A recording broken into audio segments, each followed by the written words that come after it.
খুব আগের কথা। এক গ্রামে উসমান নামের এক গরিব ধোবি থাকত, কিন্তু সে তার সততার জন্য পুরো গ্রামে পরিচিত ছিল। একদিন বাদশাহ তার সততার গল্প শুনল এবং তাকে তার দরবারে ডেকে পাঠালো। বাদশাহ বলল, উসমান, আমরা তোমার সত্যতা এবং পরিশ্রমের কথা অনেক শুনেছি। আমরা চাই যে আজ থেকে তুমি আমাদের বিবি বাচ্চাদের কাপড় তুমি ধোয়া করো।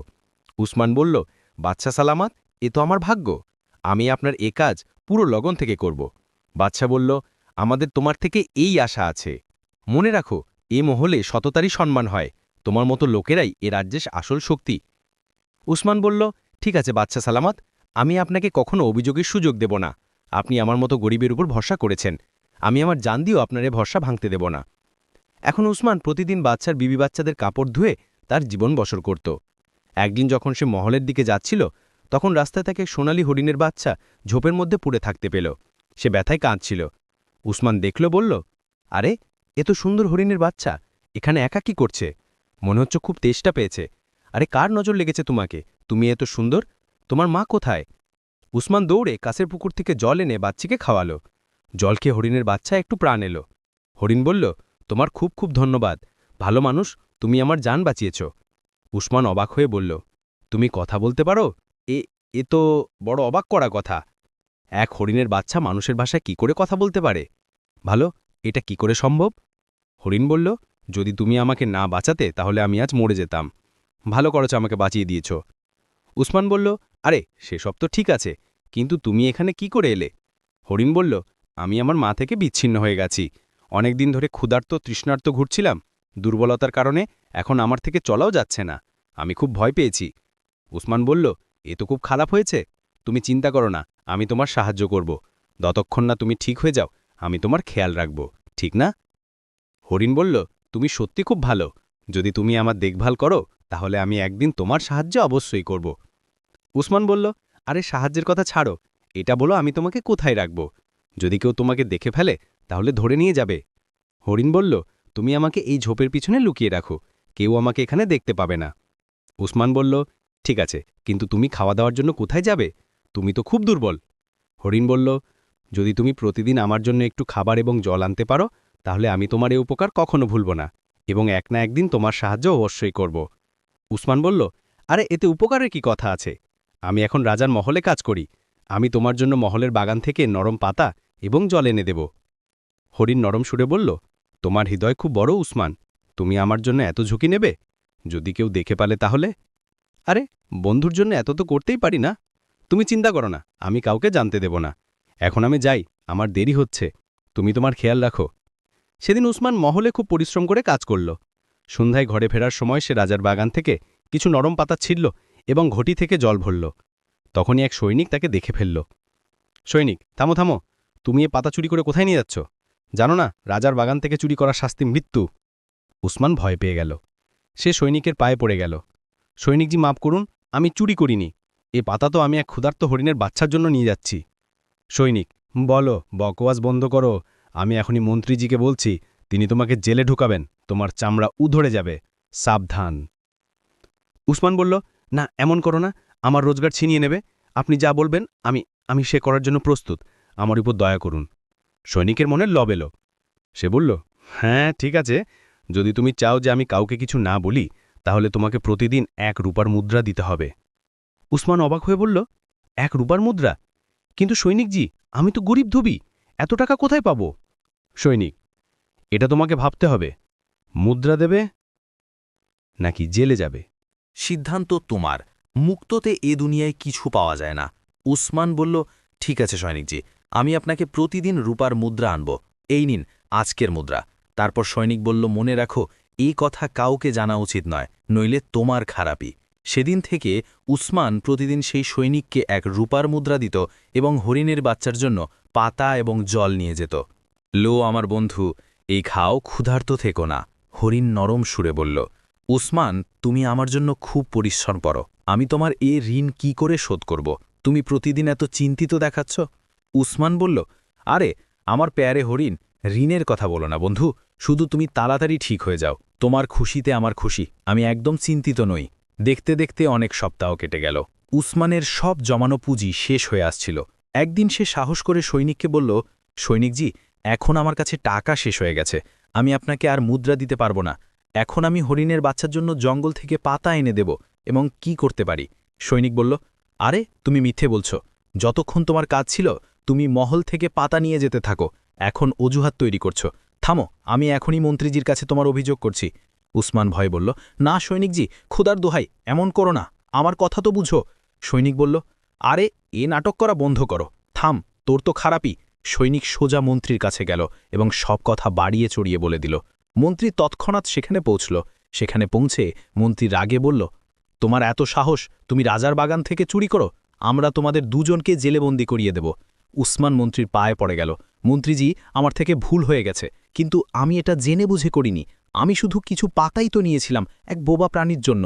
এখন আপনিই বলুন, এতে ভুল কি? মন্ত্রী বলল, চুপ করো, যদি জেলে যেতে না চাও তাহলে যা তুমি সৈনিককে দিতে তার দ্বিগুণ অর্থাৎ রূপার 2টো মুদ্রা প্রতিদিন আমাকে দিতে হবে। উসমান বলল, মন্ত্রীজি, আমার কাছে তো কিছুই বাকি নেই, আমি এত টাকা কোথায় পাবো? কোথায় পাবো আমি এত সব ধন? মন্ত্রী বলল, এটা আমি জানি না, কাল থেকে আমাকে 2টো মুদ্রা চাই, নইলে পরিণাম পুরোভাবে, এবং হ্যাঁ, সৈনিককেও তার অংশ দিতে থাকো। এখন উসমান খুব চিন্তিত থাকতে লাগল। সে যেমন তেমন করে মন্ত্রীকে টাকা দিতে থাকল। তার দুঃখ হরিণের বাচ্চা থেকে লুকিয়ে থাকল না। হরিণ বলল, তুমি এত দুঃখী কেন থাকো উসমান? কোনো তো কথা আছে যা তুমি আমার থেকে লুকিয়ে রেখেছ। তোমার চোখ বলে যে তুমি খুব বড় চিন্তায় আছো। আমাকে নিজের বন্ধু মনে করো তো সত্যি সত্যি বলো, আমি তোমাকে আর চিন্তিত করতে চাই না বন্ধু। আমার থেকে যতটা সাহায্য হবে আমি করতে থাকব। আসল বন্ধু সেই যে দুঃখে সাথ দেয়। বলো আমাকে কি কথা, হয়তো আমি তোমার কিছু সাহায্য করতে পারি। তখন উসমান বলল, বন্ধু, আমাকে মাফ করো, এখন পর্যন্ত আমার থেকে যা হয়েছে আমি করেছি, কিন্তু আজ আমি তোমার জন্য খাবার আনতে পারবো না।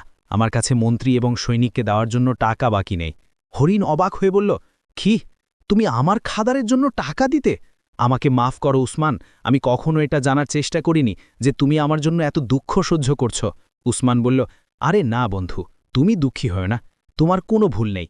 আমি তো শুধু এটা ভেবে চিন্তিত ছিলাম যে তোমার পেট কি করে ভরবে। হরিণ বলল, এখন তোমাকে চিন্তিত হওয়ার দরকার নেই উসমান, আমি এখন বড় এবং শক্তিশালী হয়ে গেছি, আমি জঙ্গলে নিজের খাবার নিজে খুঁজে নিতে পারি। উসমান বলল, আরে ওয়াহ, এ তো খুব ভালো কথা, চলো এখন আমি যাই। হরিণ বলল, থামো উসমান, থামো, তুমি আমার খুব সাহায্য করেছ, এখন আমার পালা, আমি তোমার গরিবী চিরকালের জন্য দূর করে দেব। উসমান অবাক হয়ে বলল, সে কি করে? তোমার কাছে কোনো খাজানা অজানা আছে কি? হরিণ বলল, আমি তোমার জন্য এক জাদুকরি গাছ এনেছি, এটা সোনার গাছ। উসমান অবাক হয়ে সে চকচকে ছোট গাছটাকে দেখল এবং বলল, আরে বাপ রে, সোনার গাছ, এটা তোমাকে কোথায় পেলে? এটা তো সত্যি সোনার মতো চকচক করছে, আমি কি স্বপ্ন দেখছি? হরিণ বলল, এটা তোমার সততার ফল উসমান, প্রকৃতিও সত্য লোকদের সাথ দেয়। যখন তুমি এটা লাগাবে তাহলে এটা বড় হয়ে তোমাকে সোনার পাতা দেবে, যা বেচে তুমি খুব ধনী হতে পারো। উসমান খুশিতে বলল, সত্যি, এ তো অসাধারণ। হরিণ বলল, কিন্তু এক কথা মনে রাখো, এ গাছ খুব তাড়াতাড়ি বড় হবে, রাতের সময় সে নিজের কিছু পাতা নিজেই ফেলে দেয়, তুমি শুধু সেই পাতাগুলো তুলতে পারো, দিনে কখনো এর পাতা ছিঁড়ো না, নইলে তুমি খুব বড় বিপদে পড়ে যাবে। ওসমান বলল, আমি তোমার কথা সবসময় মনে রাখব বন্ধু, কিন্তু এটা তোমাকে মিলল কোথায়? হরিণ বলল, আজ যখন আমি জঙ্গলে ঘুরছিলাম তখন আমি 2টো সুন্দর পরী দেখলাম। আমি এক গাছের পিছনে লুকিয়ে পড়লাম এবং তাদের কথা শুনতে লাগলাম। পরীরা বলছিল, কতদিন পর আমরা পৃথিবীতে ঘুরতে এসেছি, এ জায়গা কত সুন্দর, কেননা আমরা আমাদের পরিলোকের এক সোনাপরি গাছ এখানে লাগিয়ে দিই, যখনই আমরা এখানে আসব তখন এই গাছের নিচে বিশ্রাম করব। এটা তো খুব ভালো চিন্তা, এই ঘন জঙ্গলে এটা কেউ ক্ষতি করতে পারবে না।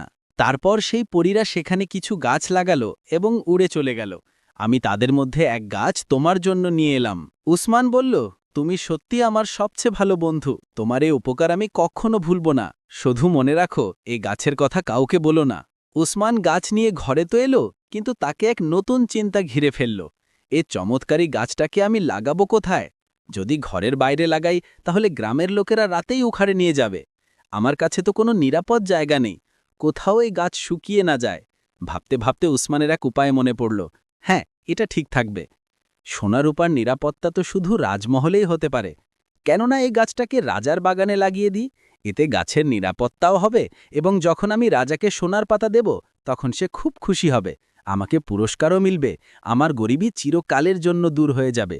হ্যাঁ, এটাই ঠিক। পরের দিন সে চুপি চুপি রাজমহলের বাগানে গর্ত খুঁড়তে লাগল। তখনই মন্ত্রী তাকে দেখে ফেলল এবং বলল, আরে মূর্খ, তুমি এখানে কি করছো? যাও, কাপড় ধোও, বাগানে গর্ত কেন খুঁড়ছ? উসমান খুব সরল ছিল, সে মন্ত্রীকে সবকিছু সত্যি সত্যি বলে দিল। মন্ত্রীজি, এটা এক চমৎকারী গাছ, এতে সোনার পাতা গজায়। মন্ত্রীর মনে লোভ ভরে গেল। সোনার পাতা? কোথাও তো আমাকে বোকা তো বানাচ্ছে না। যদি এটা মিথ্যে হয় তাহলে তোর জিভ টেনে নেব। না মন্ত্রীজি, এটা সত্যি, আপনি নিজে দেখে নিন না। এখন শুধু আমাদের এটাকে নিরাপদ জায়গায় লাগাতে হবে। মন্ত্রী মনে মনে ভাবল, যদি এটা সত্যি হয় তাহলে সব সোনা আমার হবে, এ ধোবিকে আমি একটা পাতাও নিতে দেব না।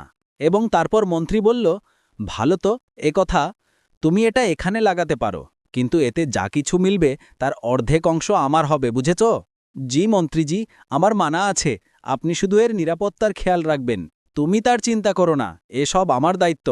উসমান মন্ত্রীকে হরিণের বলা সব কথা বলে দিল, যে পাতা রাতেই তুলতে হয়, দিনে ছেড়তে নয়। মন্ত্রী এ কথায় বেশি মনোযোগ দিল না। কিছুদিনের মধ্যেই সেই গাছ এক সুন্দর গাছ হয়ে গেল এবং এর সোনার পাতা চাঁদের আলোয় চকচক করতে লাগল। মন্ত্রী বলল, বাহ উসমান, এ তো খুব সুন্দর, এটা দেখে তো মন খুশি হয়ে গেল। যেই রাত হল এবং কিছু পাতা গাছ থেকে ঝরল, উসমান সেগুলো তুলতে লাগল এবং বলল, মন্ত্রীজি দেখুন না, কত ভালো পাতা এসেছে, চলুন এখন এ পাতাগুলো তুলে নিই। যেই উসমান পাতা তুলল, মন্ত্রী জোরে চিৎকার করল, সিপাহীদের ধরো এ চোরকে, এ রাতে শাহীবাগান থেকে সোনপুরি গাছের পাতা চুরি করছে। উসমান অবাক হয়ে জিজ্ঞাসা করল, মন্ত্রীজি, এ আপনি কি বলছেন? আমি চুরি করিনি, এ তো আমাদের সওদা ছিল না। মন্ত্রী গর্ব করে বলল, আরে কেমন সওদা? এক চোরের সাথে কোনো সওদা হয় না, চুপ করো। আজ থেকে আগেও এ বাগান থেকে যা কিছু গাছপাতা চুরি হয়েছে সব সেই করেছে। না না, এ মন্ত্রী মিথ্যে বলছেন, এই গাছটা কি আমি নিজে লাগিয়েছিলাম, তিনি আমাকে এখানে লাগানোর অনুমতি দিয়েছিলেন, জিজ্ঞাসা করুন তাদের। মন্ত্রী বলল, সিপাহীদের একে মহারাজের সামনে নিয়ে চলো, তার সব সরলতা সেখানেই বেরিয়ে যাবে। মন্ত্রী উসমানকে রাজার সামনে পেশ করল এবং মিথ্যে গল্প বলে তাকে চোর প্রমাণ করে দিল। সিপাহীরা উসমানকে খুব মারল এবং মহল থেকে বাইরে ছুঁড়ে ফেলে দিল। উসমান কাঁদতে কাঁদতে ঘরে এলো এবং কাঁদতে কাঁদতে বলল, হে আল্লাহ, এ আমার সাথে কি হলো? আমি তো সবসময় সততা থেকে চলেছি, তবু আমাকে ধোকা মিলল। জানি না আমার ভাগ্যই ফাটা। সে সোজা হরিণের বাচ্চার কাছে গেল এবং কাঁদতে কাঁদতে সব কথা বলে দিল। হরিণ বলল, এ তো খুব খারাপ হয়েছে উসমান, কিন্তু এসব তোমার এক ভুলের কারণে হয়েছে। আমি তোমাকে কাউকে বিশ্বাস করতে মানা করেছিলাম না? ওসমান বলল, হ্যাঁ বন্ধু, আমার থেকে খুব বড় ভুল হয়ে গেছে। আমি সেই লোভী মন্ত্রীর ওপর বিশ্বাস করে ফেলেছিলাম। যদি আমি তোমার কথা মেনে নিতাম তাহলে আজ আমার সাথে এমন হতো না। কোনো কথা নয় উসমান, লোভ এবং মিথ্যে বেশি দিন টিকে না। এক না একদিন সত্য সামনে অবশ্যই আসবে। কিন্তু কি করে হবে? এবং এখন আমার কি হবে? তুমি চিন্তা করো না উসমান, আল্লাহ সবসময় সততাবানদের সাহায্য করেন, শুধু তোমাকে সঠিক সময়ের অপেক্ষা করতে হবে।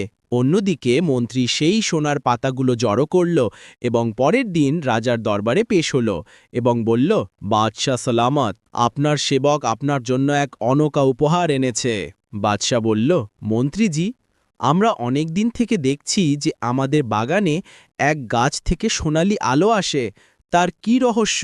মন্ত্রী বলল, মহারাজ, এটা কোনো সাধারণ গাছ নয়, এটা তো সোনপরীর গাছ, যা আমি বড় তপস্যা করে পরীদের থেকে পেয়েছি এবং এখানে লাগিয়েছি।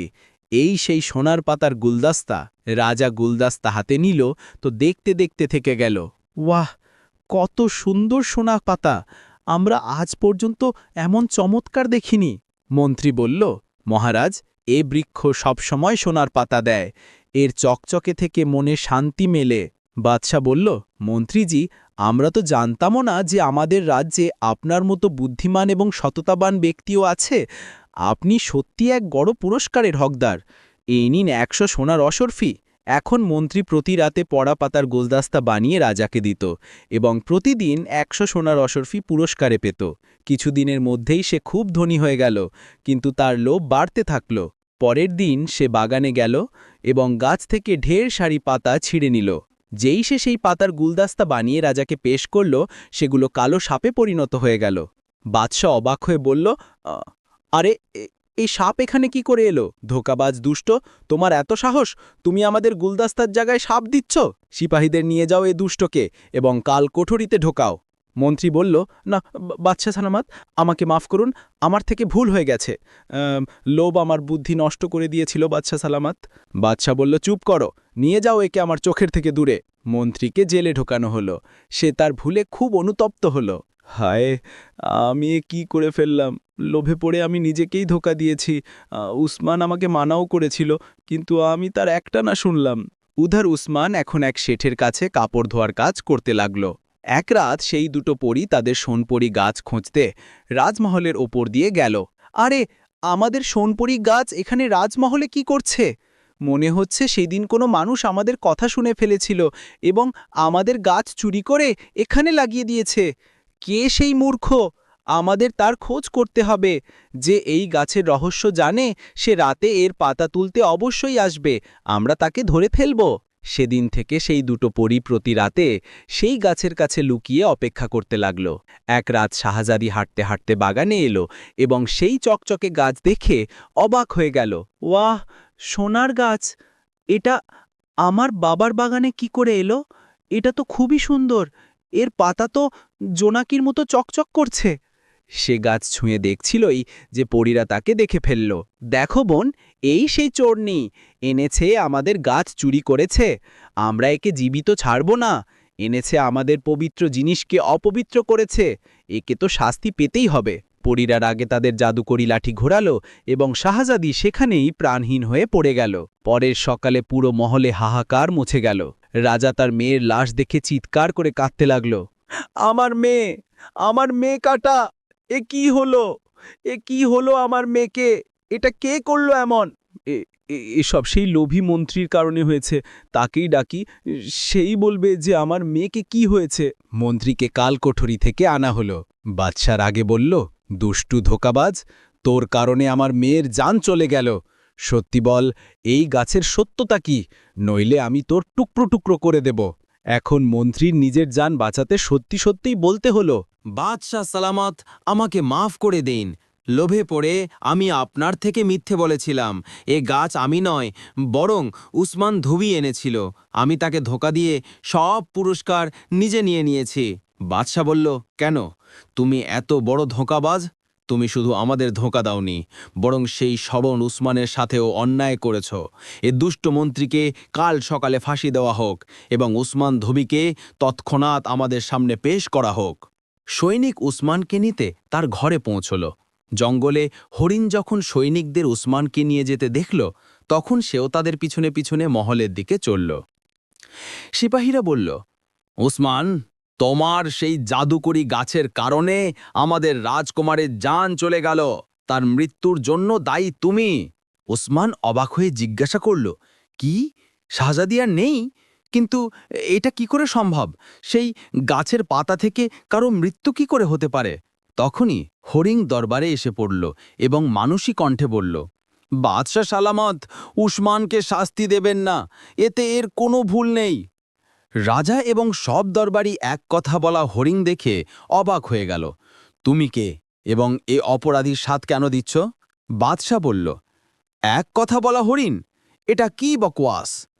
হরিণ বলল, বাদশাহ সালামত, আমি উসমানের বন্ধু। আমাকে এ গাছের পুরো গল্প জানা আছে। উসমান নির্দোষ। রাজাকে গাছের এবং পরীদের সব গল্প সত্যি সত্যি বলে দিল। মহারাজ, আমার পুরো বিশ্বাস যে এসব সেই পরীরাই করেছে এবং শুধু তারাই শাহজাদিকে আবার জীবিত করতে পারে। তো কি আমার মেয়ে আবার জীবিত হতে পারে? তুমি সত্যি বলছো? হ্যাঁ মহারাজ, হ্যাঁ, কিন্তু এর জন্য আমাকে এবং উসমানকে একটু সময় চাই। আমাদের সেই পরীদের সাথে কথা বলতে হবে। বাদশাহ সালামত, বিশ্বাস রাখুন, সত্যতার পথে চলা লোকদের সাহায্য আল্লাহও করেন। বাদশাহ বলল, ঠিক আছে, তোমাদের কাছে 2 দিনের সময় আছে। যদি আমার মেয়ে জীবিত না হয়, তাহলে আমি তোমাদের দুজনের টুকরো টুকরো করে দেব। রাজা উসমান এবং হরিণকে ছেড়ে দিল। উসমান বলল, আমার পেয়ারে হরিণ, তুমি আজ আবার আমার জান বাঁচিয়েছ। এখন আমরা কি করব? এখন আমাদের শাহজাদিকে বাঁচানোর উপায় ভাবতে হবে। আমার কাছে এক পরিকল্পনা আছে। তোমাকে ঠিক সেই মতো করতে হবে যেমন আমি বলবো। সেই রাতে হরিণের বলা মতো উসমান বাগানের গাছের পিছনে লুকিয়ে পড়ল। যখন পরীরা এলো এবং তাদের জাদুকরি লাঠি রেখে নাচতে গান করতে লাগল, তখন উসমান চুপি চুপি তাদের লাঠি তুলে নিল। যখন পরীদের জানা গেল যে তাদের লাঠি গায়েব, তখন তারা সবাই বলল, আরে আমাদের জাদুকরি লাঠি কোথায় গেল? দেখো দেখো, সেই লোকের কাছে আছে। আমাদের শক্তি এ লাঠি ছাড়া অসম্পূর্ণ। তখন উসমান বলল, পরীরা, আমি তোমাদের লাঠি তখনই ফেরত দেব যখন তুমি শাহজাদিকে জীবিত করবে। পরীরা বলল, আমরা সেই চোরনিকে জীবিত করতে পারি না, সে আমাদের গাছ চুরি করেছে। পরীরা যখন উসমানের থেকে পুরো গল্প শুনল, তখন তাদের নিজের ভুলের অনুভূতি হলো।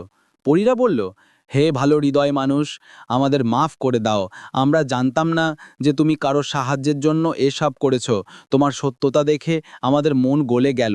আমরা শাহজাদিকে জীবিত করে দেব, কিন্তু আমাদের এক শর্ত আছে, তোমাকে এ সোনপরি গাছ আমাদের ফেরত দিতে হবে।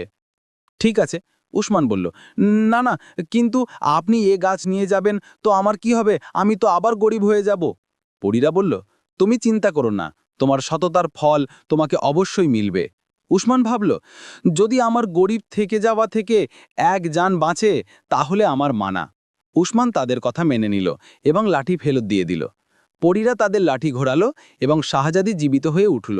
উঠতেই সে বলল, আরে আমি এখানে কি করে এবং আপনারা দুজন কে?